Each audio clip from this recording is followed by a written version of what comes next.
মনে মনে কৃষ্ণা কারণটা বোঝে। সমরের সঙ্গে তার আলাপ হয় বছর খানেক আগে। তুমি প্লিজ এভাবে জেদ করো না। ভালো তো তুমিও আমাকে বাসো, আমি তো তার দোহাই দিয়ে তোমাকে কিছু বদলাতে বলি। আমি নিজের জন্য কিছু বলিনি, সমস্যাটা আমার মায়ের। চোখের ঠিক সোজাসুজি একটা আয়না, সেই আয়নায় নিজের মুখ দেখতে পায় কৃষ্ণা। রোদে পোড়া পিচের রাস্তার মতো মুখ। সমস্যা একটা আছে আর সেটার সমাধানও আছে, শুধু তুমি রাজি থাকলে বিয়েটা হবে, না হলে আমি রাজি আছি। গোটা ট্রিটমেন্টটা চলে মাসখানেক ধরে। এখন তাকে দেখে আর বোঝার উপায় নেই যে একসময় আবলুস কাঠের মতো রং ছিল তার। আজ কৃষ্ণার বৌভাত। আশপাশ থেকে অস্ফুট শুনতে পেল কয়েকবার, ফুটফুটে বউ হয়েছে। ফুটফুটে মানে ফর্সা নিশ্চয়। অদ্ভুত কিছু খেয়াল আসতে থাকে ওর মাথায়। ভিডিও ক্যামেরা রেকর্ডিং শুরু করেছে। এই তো কৃষ্ণা। ক্যামেরার ফ্ল্যাশ চলে উঠতেই কৃষ্ণার পেছনে লুকিয়ে থাকা হাত দুটো বেরিয়ে এসেছে। দু হাতে ধরা রয়েছে দুটো কাঁটা চালাচ।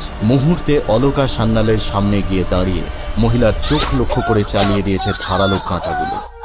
ঘন কালো গায়ের রং নিয়ে জন্মেছিল মেয়েটা। বাবা নাম রেখেছিলেন কৃষ্ণকলু। কালো তারে বলে গায়ে লো, মেঘলা দিনে